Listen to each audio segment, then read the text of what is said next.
Met Guy here. Today I'm going to talk about a product that's not that well known around the house, or the common first aid kit. In the clinical setting, for those of us that work there, it's known as a TELFA. T-E-L-F-A. At your local pharmacy on the corner, it's known as a non-adherent pad or dressing. Now this is a great thing to have around the house. Why? Because it doesn't stick to bloody wounds, which is a great thing. If you end up needing to go to an urgent care emergency room and they need to remove it, it's not going to stick to the wound, therefore decreasing chance of additional pain, or even decreasing the chance of additional bleeding. Now the reason why I bring it up is because about a couple of weeks ago in clinic we had a gentleman come in who had been seen at a previous emergency room for cutting the tip off of his finger. Now the cutoff portion wasn't so significant that he needed suturing, but it was significant enough that nothing could really be done but to let the finger heal. So upon being treated, he was given aftercare instructions for the next 2 to 3 days.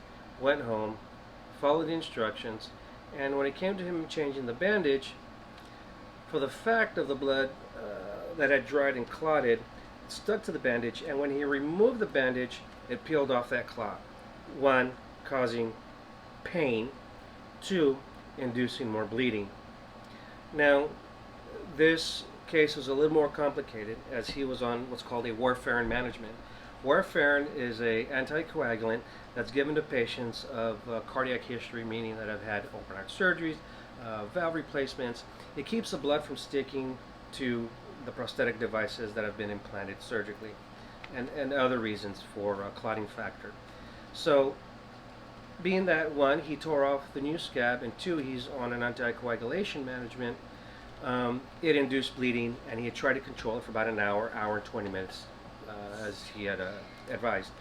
So, needed to get the bleeding under control. So, after soaking the hand to get the dry blood off, I grabbed a non-adherent pad, had him stick the finger up, place it over the cut or the wound, and then apply pressure around the finger. Now I came in and checked on him every 5 to 7 minutes, and he was able to remove the dressing without the fear of pulling off the newly coagulated blood or dried bleeding, therefore inducing more pain and inducing more bleeding. Now this is another great product to have for things like more than just minor abrasions. You can put this on top of the abrasion, and when you go back to change the pad or to clean it, you're going to find that it's not going to stick to the wound, therefore not causing additional pain or causing additional bleeding. Alright, so now let's take a closer look at this. Alright, so we just open it up. It looks a lot different than your regular bandage. You open it up, you're going to notice that there's a shiny covering over it. It's not just the bandage itself, but there's this shiny covering over it, which is the non-adherent portion.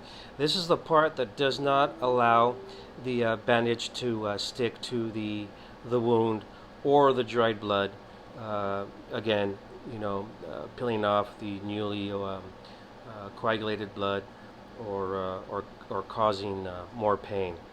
It's great. Okay, there you go, guys. A non-adherent pad.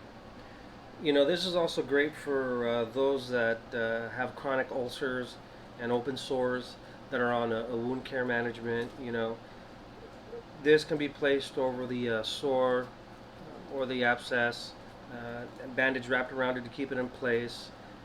Great thing on your way to go see your primary care physician or urgent care. And once you get there, your medical assistant, most likely, or a nurse, will remove it, and it won't stick, so therefore you don't have to worry about it sticking to the wound and worry about pain, because that's a very apprehensive part of being seen as the pain that you might encounter. Well, this non-adherent pad helps to minimize that experience. Okay, so again, go to your local pharmacy or wherever they sell this first aid. They come in different sizes. and they're not that very expensive, and usually any brand works, so you don't have to sit there and worry about buying the more expensive brand. You can go with the knockoff brands. They all pretty much work the same. Okay, all right guys, well, go ahead and comment down with your experiences or any tips that we can share, and subscribe so you're notified of our upcoming first aid tips. All right, thanks for watching.